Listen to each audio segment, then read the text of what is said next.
Thank you. Hopefully everything I say today you'll already know, but this talk's really more about doing what you know you should be doing, which I suspect a lot of people are not, me included. Just my little disclosure. I don't have any current disclosures really, but these are slightly historical. Asthma and wheeze are common and big problems. The incidence of current wheeze in children in New Zealand is about 20 to 28% of children, and that's actually stable. There was a time in the 90s we were very concerned about a rapidly increasing incidence of asthma, but things have really flattened off lately. But that means nearly half a million New Zealanders are on asthma medication. Cost of hospitalisation is about 800 million per year, and there's 65 to 70 asthma deaths per year in New Zealand, and that's fairly steady over the last decade. And in adults at least, most of those deaths are preventable or avoidable, and so focusing on basic asthma management is really important. There are disparities in asthma outcomes, so you'll be aware that Maori and Pacific Island patients have more asthma and more severe asthma. They also have a higher mortality, and there's quite a big disparity in New Zealand. For comparison, in the US, there's also a disparity between African American and white people in their asthma mortality rates, but their disadvantaged group, their African American group, has the same mortality rate as our advantaged Asian group for asthma. Despite there being a disparity in outcomes, there is also a disparity in treatments. So although Maori and Pacific Island children are more likely to receive oral steroids and nebulizers, which we take for a marker of having more severe attacks, they're less likely to be prescribed inhaled corticosteroids.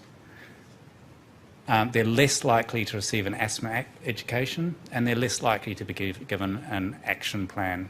And all those are fundamentals of asthma treatment.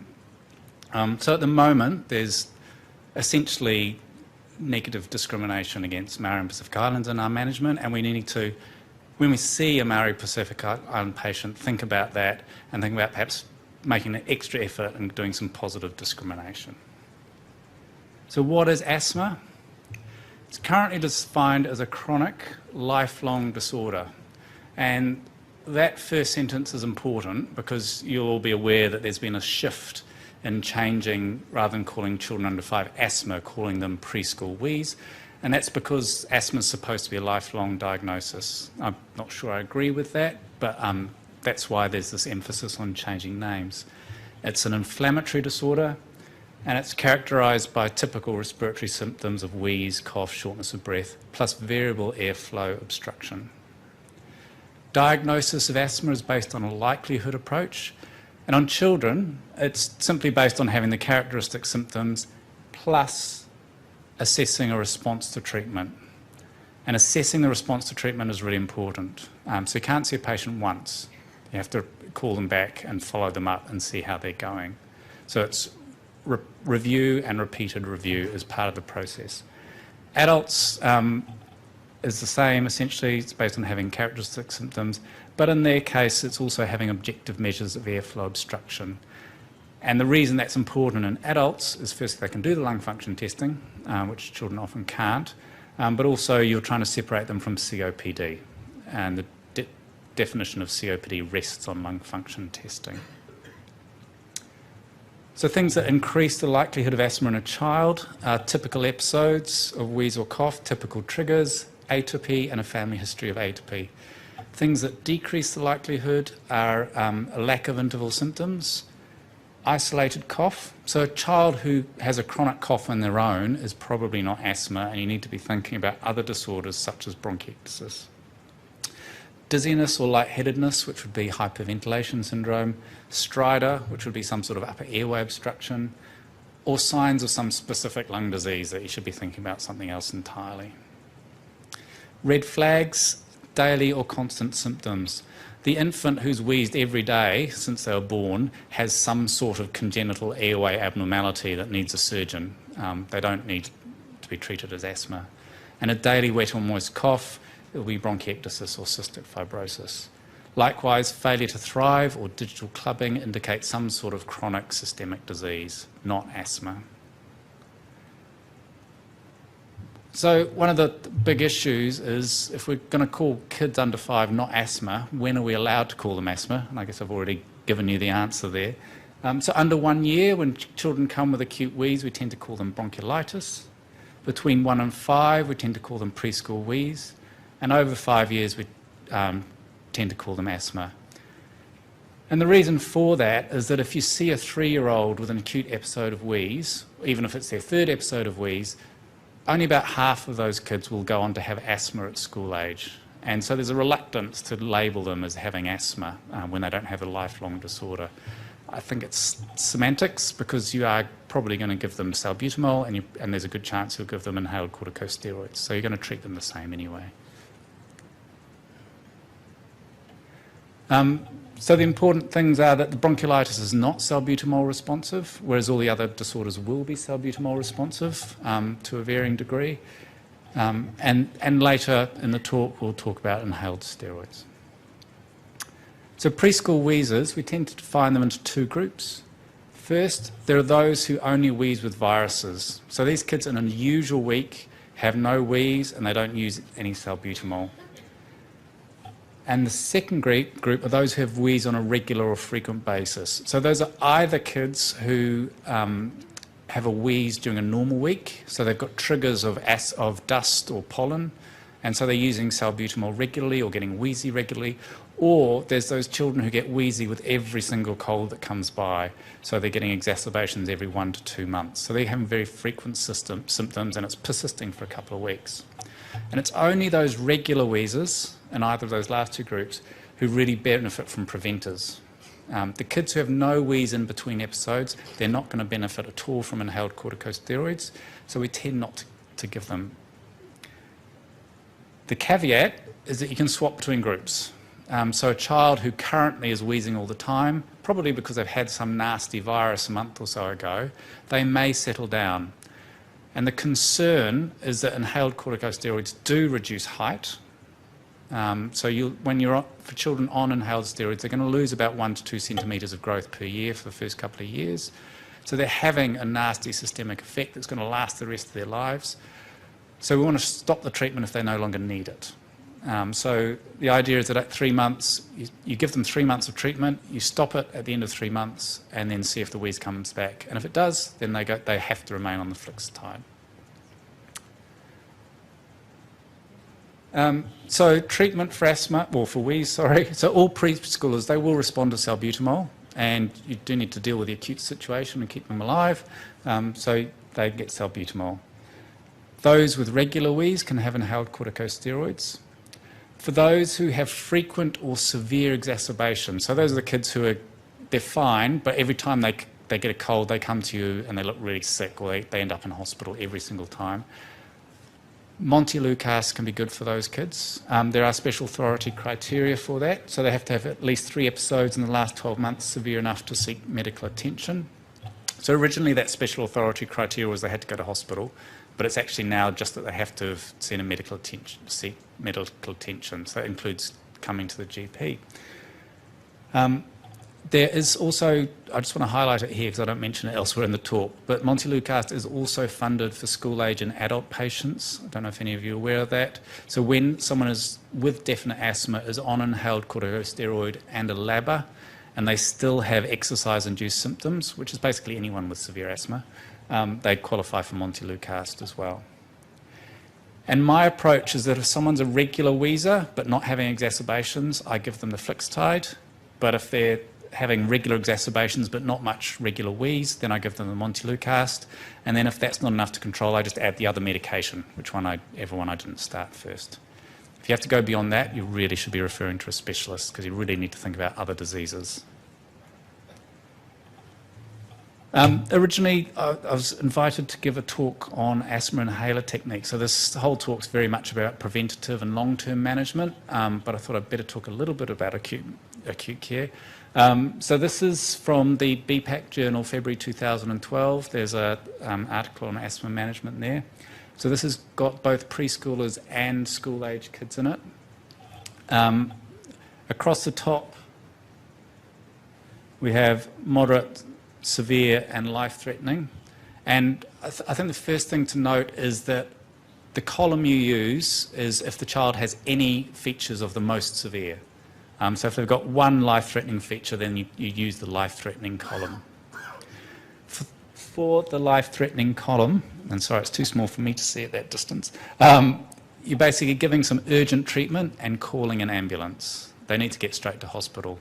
And any time that you're worried that they've gone from severe to life-threatening, you need to treat them as life-threatening and call an ambulance. One little tip that's in that column that was new at the time was just the suggestion that if you're really struggling and desperate, then you can give them a jab of IM adrenaline, just as if they had anaphylaxis. Remember, salbutamol is just an adrenergic agent, and giving a jab of IM adrenaline is a good way around that. And likewise, we encourage ambulance drivers to do that if they need to as well.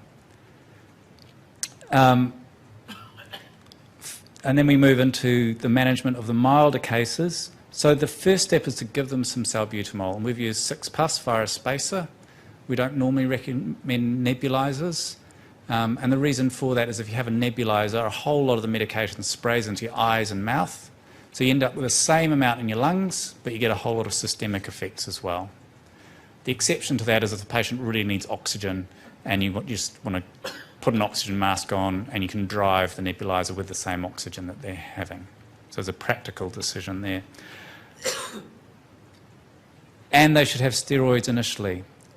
There really is no evidence that children under 5 benefit from steroids. We're currently trying to conduct a study to prove we've gone from trying to prove that it might be helpful to trying to prove there really is no difference. So there's been a current multi-centre study running in Auckland and Hamilton trying to show that. But all our pilot studies showed no benefit. And the reason for that is these kids get a virus. They get a really nasty trigger of wheeze, and they get better. And whether you give steroids or not, they get better at the same rate. So they were getting better so quickly that we weren't seeing a benefit.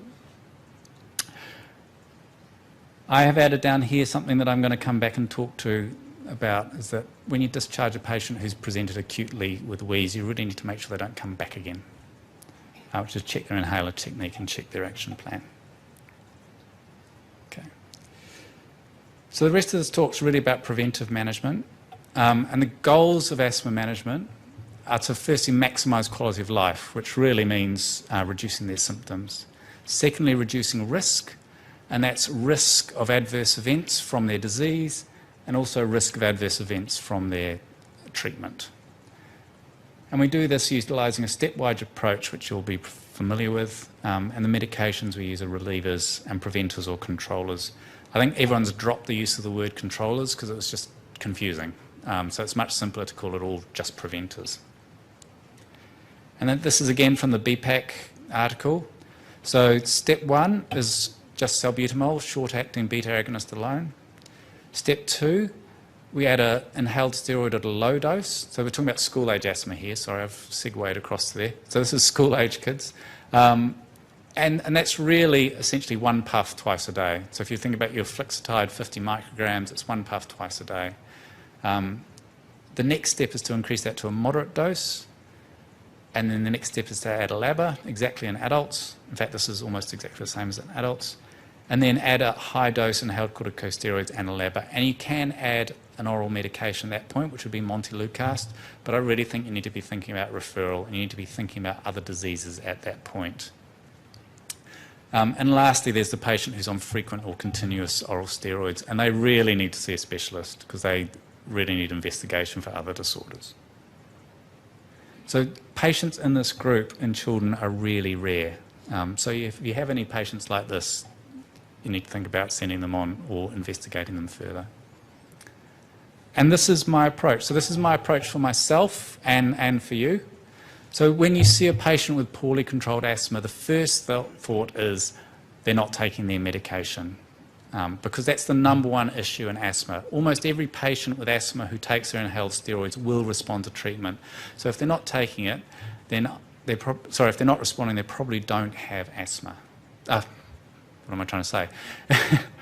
If they're not responding, they're probably not taking their medication, or they might not have asthma. So you need to check their adherence. The second thing is they might be trying to take it, but taking it incorrectly. So it's really important to check their inhaler technique, and by that I mean watch them take their inhaler. The next thing is, do they have something that's making their asthma worse? Do they have hay fever or reflux or obstructive sleep apnea that's making things worse? And you might be able to manage that problem. So treating hay fever with asthma will improve asthma control. The last thing is, of course, it's not asthma and you need to investigate or refer for other issues. And when I get a patient in my clinic, I just work through exactly the same issue, but in the opposite order. Because my job really is to find out that they don't have asthma and to treat them for other disorders. And if I find they do have asthma, then it's to check that the other things have been done. So just a few practice points. Treatment should be started at the lowest step consistent with the patient's disease. And so usually that'll be step 1 or step 2. The reason that we've moved away from saying people have mild, moderate or severe asthma and switched to saying poorly or well-controlled or poorly controlled is because they will change when you treat them. That's the whole point. So it's no point saying someone has severe asthma if once you've got them on Flixatide they don't have any symptoms anymore. In children, it's really important to reassess them at 2 to 3 months and step up their treatment if it's not working. But likewise, if they're on too much medication, to step it down, because they are having systemic adverse effects that will affect them for the rest of their life, and you want them on the minimum amount of medication that will work. And you need to titrate to the lowest step that controls symptoms, and don't be afraid to go up and down. So the first step in doing all that is assessment and monitoring. And so the aim is that the patient has no impairment at all. And this requires regular review and ongoing review. And it's very important to have some sort of numeric or objective measure that can feed back to the patient about what's going on. And usually we recommend the asthma control test, and that's usually because it's easy to get hold of the internet and there's not so many copyright issues with that. Objective measuring is helpful, much more so in adults than in children.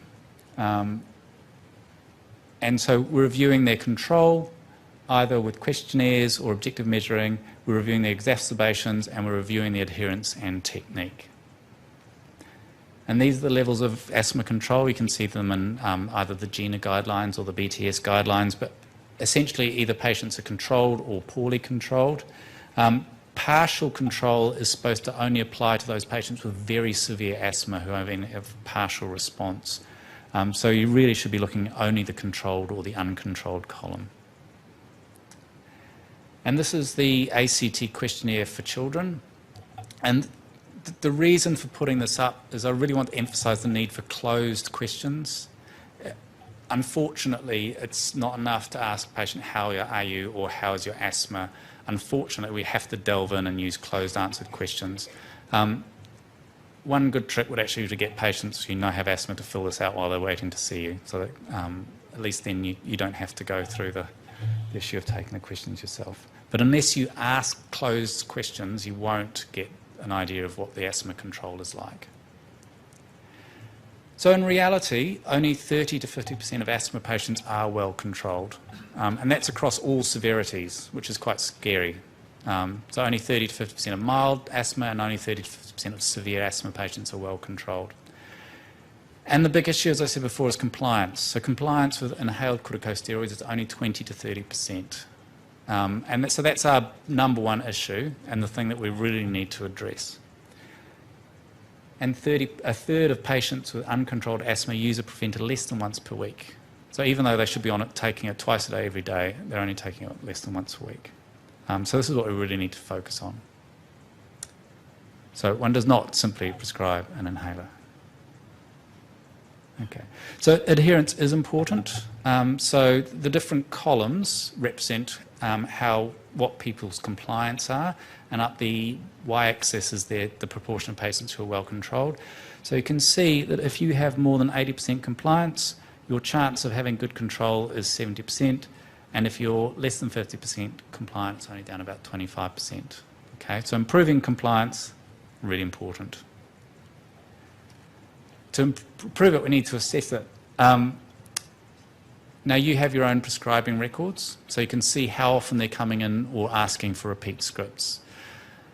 The majority of patients are picking up 3 inhalers per year, and so you can easily spot that in your own records. If you've got a friendly pharmacist, you can ask them. At the moment, I don't think anyone's that well integrated. We can at the hospital, which is great. So I can look onto my computer and see when patients have picked up their inhalers, and before I see the patient, I know they've only picked up 1 inhaler in the last 6 months. We can ask the patient. We're steadily getting less reliable. I find this question really helpful. Everyone forgets to take their inhaler. How often do you forget to take your inhaler? Not how often do you take your inhaler, because what they'll answer is how often they're supposed to be taking it. Physician judgment is not as bad as you think, but it's also not as good as you think. And the ideal is some sort of electronic monitoring devices. And unfortunately, these aren't funded, and they're expensive, but they're really useful because you know that the patient, how much inhaler the patients take and when they've taken it, which is really useful in something like a research study when they just empty out their canister on the way up the stairs. Okay, so what inhaler are we going to give them? The issue really, there's 2 issues. One is the drug. So different drug companies have different devices because they put a lot of effort in developing those devices, and they put patents on those devices, and they protect those patents. So you've got the drug and you've got the device, and you need to keep those slightly separate in your head. For patients who are really uncooperative, we need to use a spacer and a mask. And for children who are a bit older, we can take the mask off the spacer. We should be able to do this by 4 years. But ideally, we should do it as soon as they can cooperate. So if you've got a 2-year-old who can do this, which is quite rare, you should take the mask off because you will increase lung deposition by about 60%. Unfortunately, when the patients are really unwell with a severe exacerbation, they're struggling to breathe, and it's better to put the mask back on.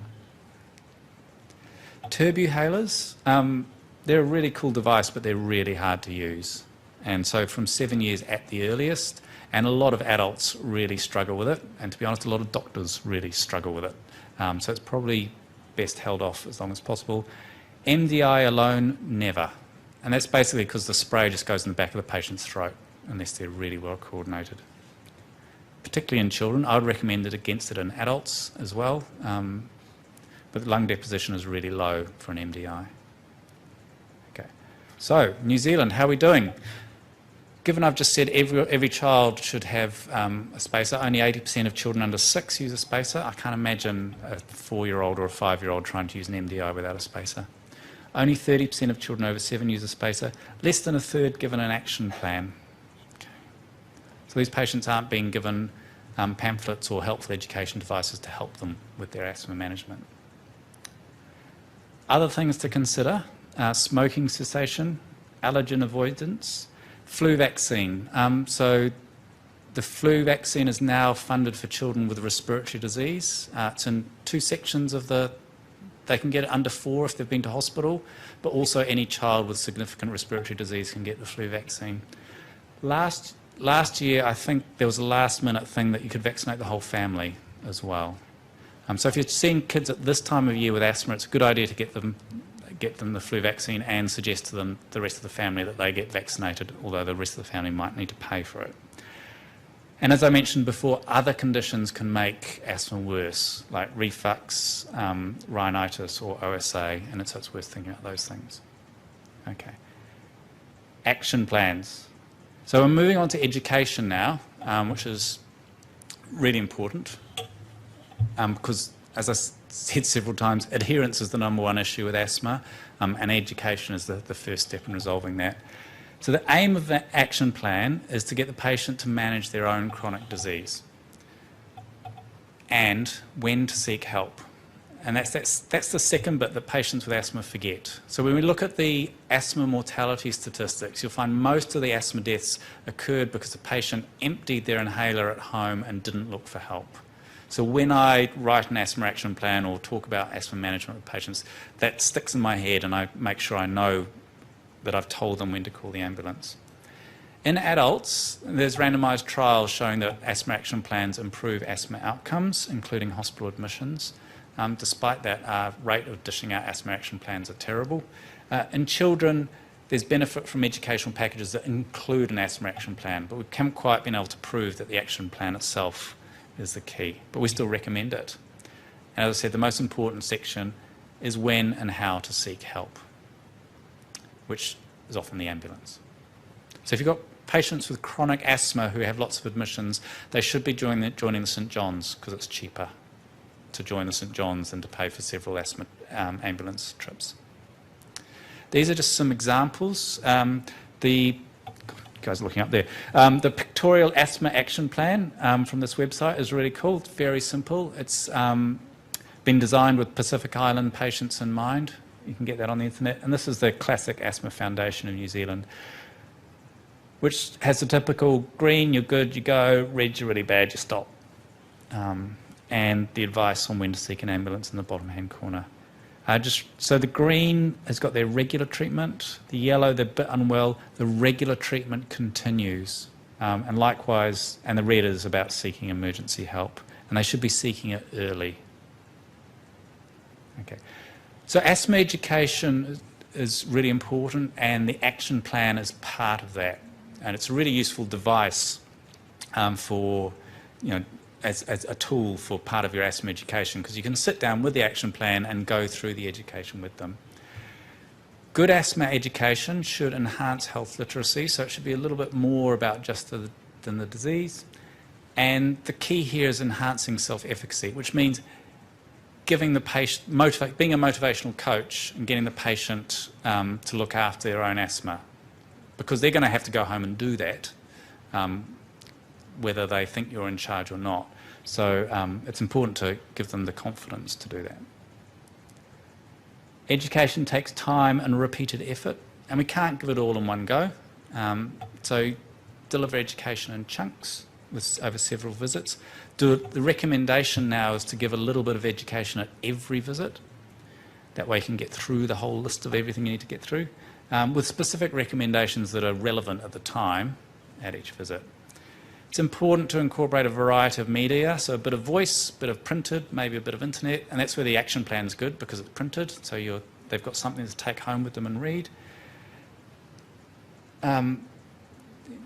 There's the usual stuff about building patient partnership, which is really important because, as I said, they are the ones who are going to have to go home and look after the asthma or look after their child's asthma. Health literacy is difficult. I don't think any of us, well, I certainly haven't been trained in it. You guys probably haven't either. So it kind of behooves us all as a profession to think about that and start trying to set up health literacy training programs for medical and nursing staff. And the goal of all of this is improved self-management. Part of this, we all need to start using the same language. So it's going to be very difficult if you use certain words, the hospital uses different words, the Asthma Foundation uses different words. So we need to head towards a common language. And the recommendation, this is from a report that came out in August of last year, use the phrase like puffers rather than inhalers, relievers and preventers, and use flare-ups instead of exacerbations or attacks. And this is just kind of a sample patient education. It's divided across 2 visits. Sorry, I keep doing that. The first is talk about the disease, what is asthma, the treatment, relievers and preventers and inhaler device use, and maybe the second visit, come back and do the action plan, recognising worsening symptoms and what to do. So in summary, and I'm only halfway through because I've got something different for the second half planned, children with asthma require regular review. Okay, it's part of the diagnosis and it's part of the ongoing management. Every time you see you're going to hate this, my recommendation is every time you see a patient with asthma, even if you're seeing them for a smear, check their symptom control and check their adherence. One way of doing that would be to have every asthma patient just answer the questionnaire in the waiting room while they're waiting to be seen. At every review specifically for asthma, or where you have to increase their inhaled steroids, reconsider the diagnosis, check their symptom control, check their inhaler technique, which means seeing them do it. check their adherence, and consider preventative care like vaccination, check growth. So children with asthma should have their growth checked annually because the inhaled steroids are going to affect their growth. Plus, if they've got some systemic disease that's being mistaken for asthma, then they're going to have poor growth. And lastly, give a little bit of education at every visit. Okay, so I've thought I'd stop there. If you want to have any questions or some discussion, and then I've got some other stuff to go through after that.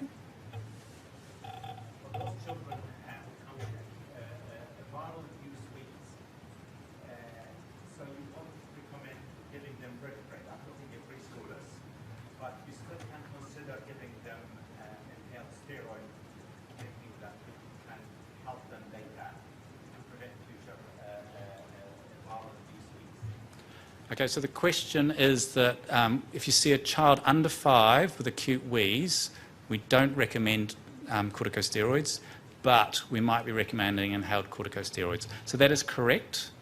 So the systemic steroid, the prednisone, is for the acute episode, and that's not helpful. The inhaled corticosteroid really is for those regular day-to-day symptoms, and it works for that. But the problem is that when they get acutely sick with a virus, they have such a rush or such of inflammation and swelling that the steroids don't help. So it's really the day-to-day ongoing management that the preventers are for.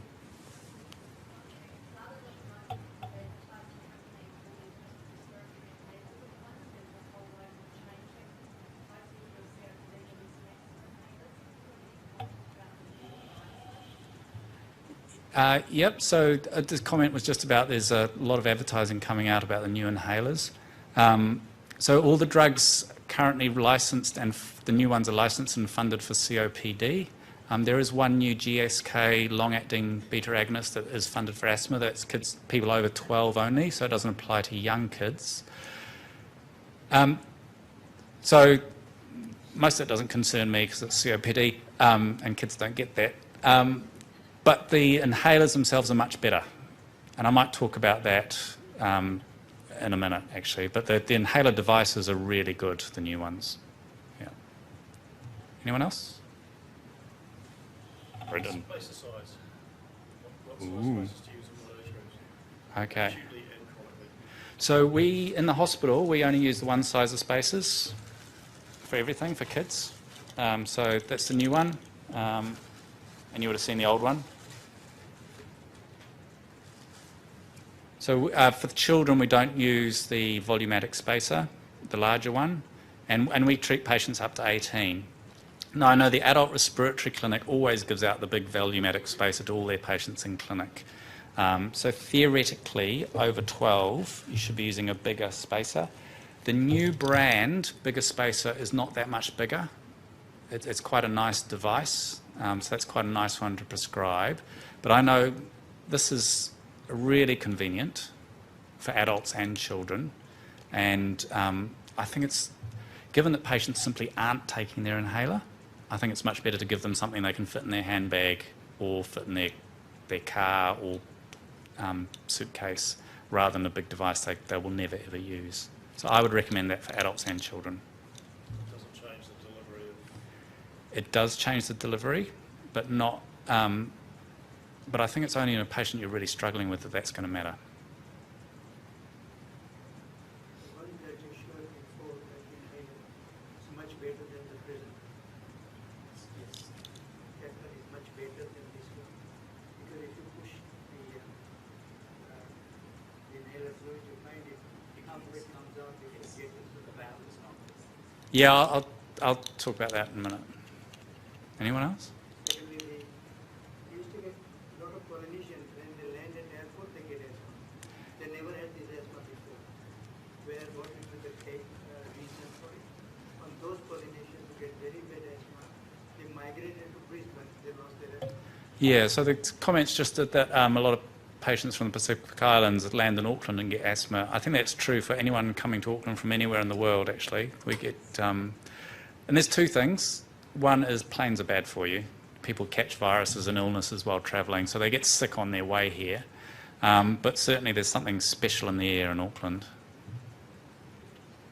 David, I was listening to an Inside Health documentary podcast thing last week, about a Dutch study where they were looking at, a review of people with asthma and general practices, and they went carefully through each of the cases, and they reckoned that 50% of the people that had a diagnosis of asthma didn't actually have asthma when they did spirometry and other tests. I mean, do you think we overdiagnose or underdiagnose asthma in this country? Both, conveniently. So there's people who really need treatment who are missing out, and there's probably a lot of other... I know every patient with bronchiectasis has spent years being diagnosed as asthma. So there is a bit of overdiagnosis as well. I think, and what's concerning changes over time. So in the late 80s, we had a really high asthma mortality, and the big concern was that asthma was being underdiagnosed, and so there's a big push to diagnose asthma, so there was a period of overdiagnosis. And right now, we're concerned about bronchiectasis, so we're a little bit more worried about underdiagnosis. Okay, let's move on. So I'm going to talk about inhalers. So I was not quite sure what happened. I was actually invited to do an inhaler session, and then it kind of changed a bit after I started preparation, but I thought I'd persist. Well, sometimes doctors make mistakes, Anna, and you have to try twice as hard to fix them. Are you using your inhaler? All the time. Go through one a week. You sure you're using it right? Do I look like an idiot? No. Why don't you show me how your inhaler works?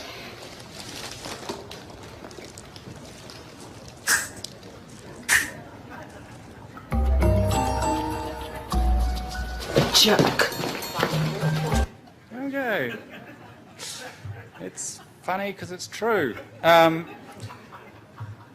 I think you can imagine how that happened. Someone was prescribing an inhaler, and they wanted to show how to use it, but they didn't want to put their own goobies on their inhaler, so they kind of did something like this, and the patient's taken that away. Which is why my big message is that you need to get the patient to demonstrate using the inhaler in front of you.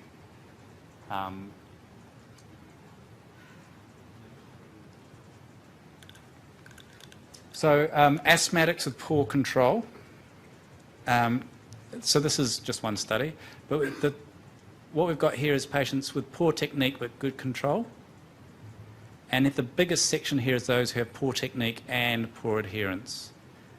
And the smallest group are just the poor adherence group. So if we could fix technique, we could dramatically improve the basic problem, which is poor asthma control.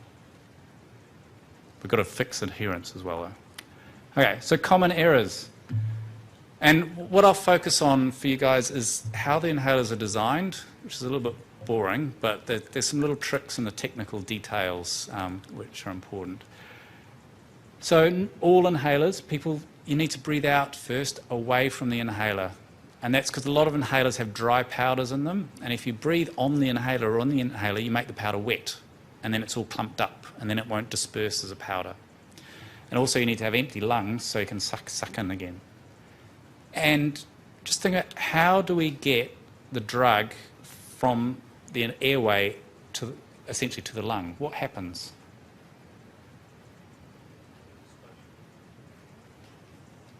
The dust has to settle, essentially. So the breath hold at the end is really important. So common errors with this, which I've told you never to use on our own, is delaying between squeezing and breathing in, okay, or breathing fast, because remember the dust has to settle, so you want a fine cloud to get into the airways and then settle. If you breathe in fast, those particles are just going to impact in the throat or in the big airways. They're not going to get out to the small airways where they're needed. And the last mistake is squirting twice with a single breath. So the inhaler, I hope I do this right now myself, got to shake it up first, breathe out, start the breath in first, and then press. And it's a 3 to 4 second slow breath.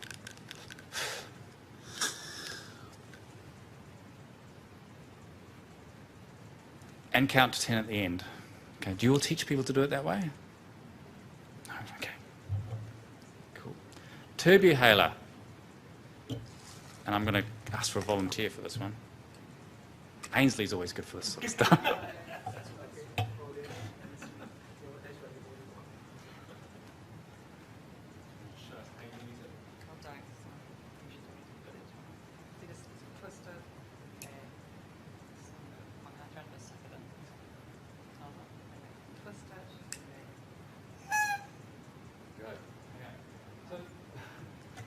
special about the there's a few things that are really special about the Turbuhaler. It's quite hard to use and to remember all the little steps.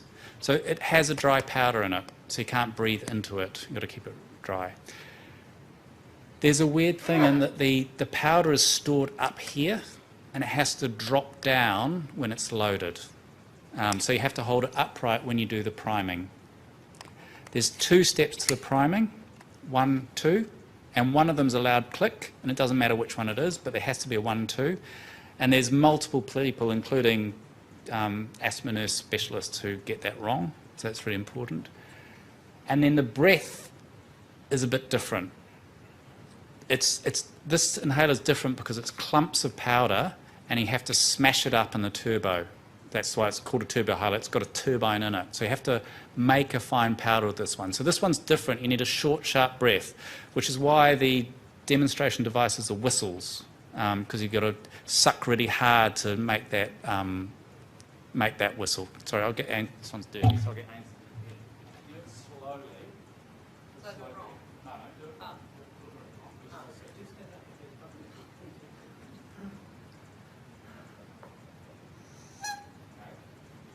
That's wrong. That's a really slow breath. Now a really short, sharp, hard breath.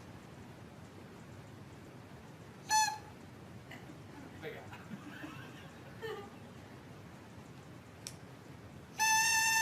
There we go.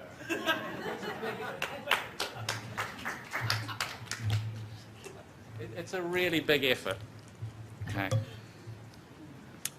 So why do patients have such poor technique? Only 7 to 22% have had their technique tested. So I have patients who come to me in clinic. I always have to teach them inhaler technique.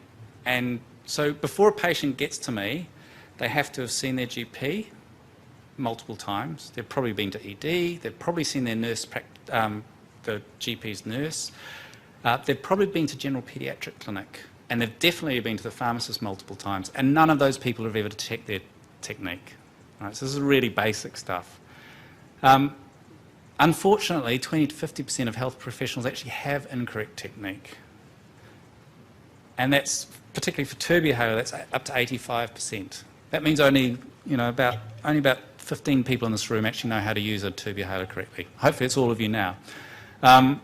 And the big problem is it takes more than one session. So likewise, I have patients that I have to teach how to take their inhaler every time I see them, because they seem to forget every 3 months. And that's why every time you see them, you need to check their inhaler technique. And that involves demonstrating it. They take it. And no one ever died from having 1 extra dose of salbutamol or 1 extra dose of Flixtide. Yeah. On the last slide, you had something about not covering the whole. Oh, yeah. Unfortunately, I don't have a real Turbuhaler. And you probably can't see this, but the vents, the air intake vents are here. So if you put your lips down too low, you block up the hole, so you're not sucking in the air to make the turbine. So it's really got to be...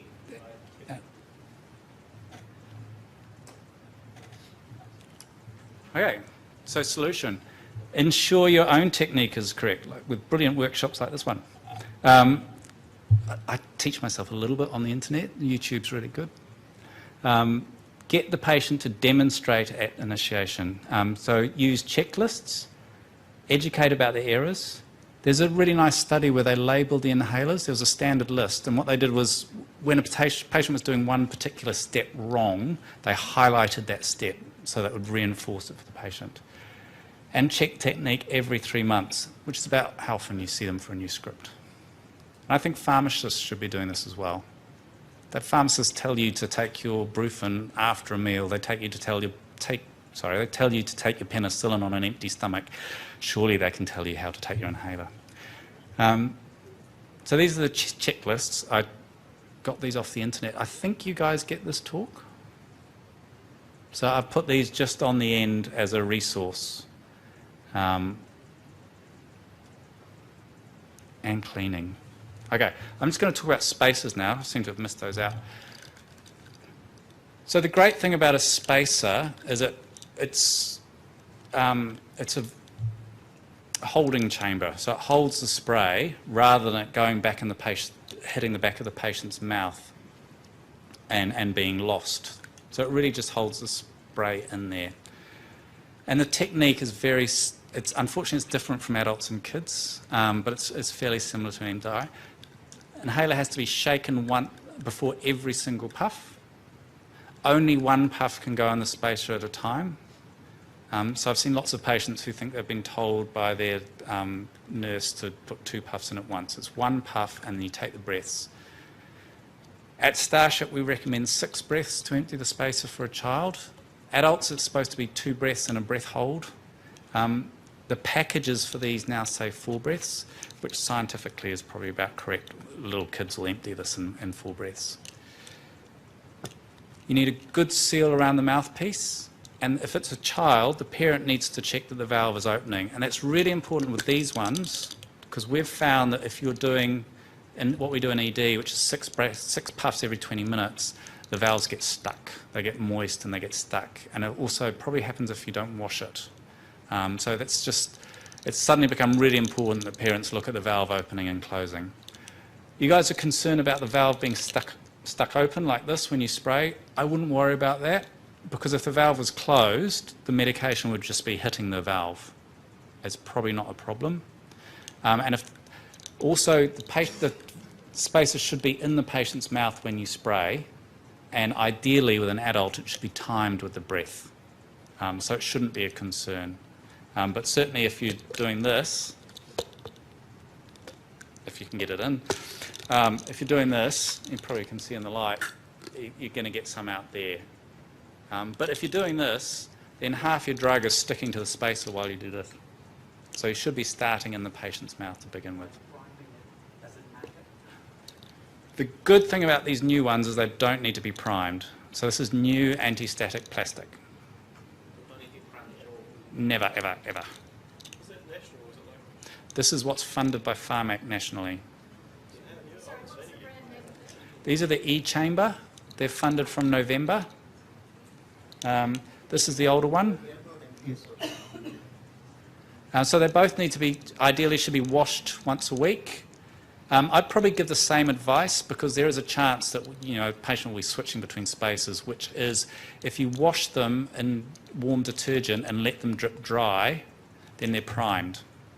You don't need to prime them with medication. These ones have a nice anti-static plastic. These ones have a much better valve.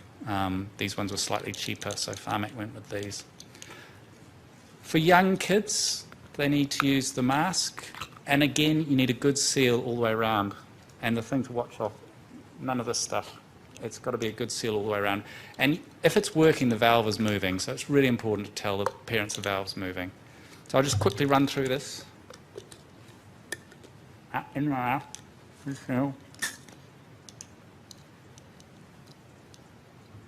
And for kids it's 4 normal breaths. I've already talked about, any questions about that? Because I think spacer is what we use in kids 95% of the time.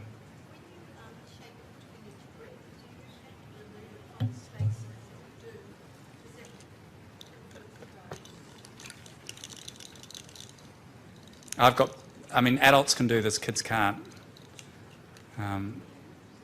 So actually I did want to talk about that. When you squirt this, the next dose is loaded. So the shaking is for the dose after that. If you don't shake it, you'll start off putting out more medication and less propellant, and you'll end up putting out, other way around, you start off putting out more propellant and less medication. So the first 20 or 30 doses will be lower dose, and then the last few will be higher dose. So it is quite important to get even dosing. We'd be very concerned about that if that was an oral medication. David, you've got 2 minutes. Okay. The other dry powder inhalers are much easier to use. They're usually just a load and a suck, and it's just a normal slow suck. It's only the turbohaler that has the first suck. The good thing about these is checking the number. Lots of patients are running around with empty inhalers, so it is useful to get them to check the number. I had some fancy stuff about MDIs, but I'm just going to reinforce they should be washing their spacer weekly and probably replacing it every 6 months. And just let it drip dry, and then it's primed already. And that is the end. Cool.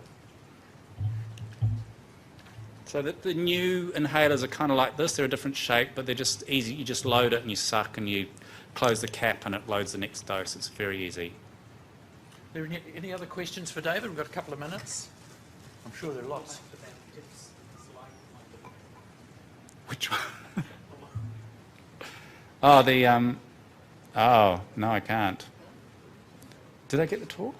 The talks are all available after the sessions are finished. Yeah. Within a few days, you should get an Yeah. email Yeah. where you can look back at all of the stuff. You get a log on. I told you about that. Yeah. And I did that last year, and it was very useful. So you can go back in, and as long as you've got your password you can log in and look at ones you've not seen and download the presentations, including David's. There's a question there. Tylade. Yes, it's not recommended in any of the guidelines anymore because the evidence for it's pretty weak. The big problem with it is it's only half of people respond, but it takes about 6 weeks to find out if they're going to respond. You need to give it 4 times a day, and it's this horrible yellow, thick residue that I've only given it to one patient, really, because it was awful. So better, and it's almost certainly not as effective as inhaled steroids, but probably doesn't have the same adverse effects in terms of height. Last question over there, maybe? Lady with the orange top. QVAR, I think the most important thing about QVAR is to remember it's twice as potent effectively, so not to get confused by the dosing. At the moment, I don't think there's any evidence to show that small particle inhalers are better than normal inhalers. I would not be surprised if in 5 or 10 years' time they were saying it's a lot better, particularly for little kids and those preschoolers. But at the moment, there's no evidence for it, so I can't say anything. Maybe one last question. Can I just get you to comment on your severe preschoolers? So you've got your PRN stuff and then maybe your montelocast, but they're not supposed to have inhaled corticosteroids or the levers until they're school age. Well, hopefully we will give them the inhaled corticosteroid now, after my talk. So they should be, if they're severe, they should be on both the inhaled corticosteroid and the montelocast. It's a big problem that they are presenting with really abrupt events that are really severe despite anything we do. And to some extent we just have to manage that. But I think we also have to really worry that it's not asthma or it's not just preschool Wheeze. It's some other disorder that needs further assessment and investigation. Do you ever use your levers with young ones? I would never prescribe a LABA for anyone under 4. I have seen it used by other people and it works, but there's no safety data, and you have to remember that there is increased mortality with LABAs, and it's given the lack of safety and the known danger, and really there's not much evidence for efficacy of LABAs in kids, although they clearly work. So I think you're walking on very dangerous ground. You shouldn't use LABAs under 4. Cool. Thank you very much. David's wife's a GP, is that correct, David? Yes, yeah. So that obviously is reflected in his sort of practical approach to a topic like this, and I found it a very useful and practical session, and we'd like to thank you very much, David. Thank you.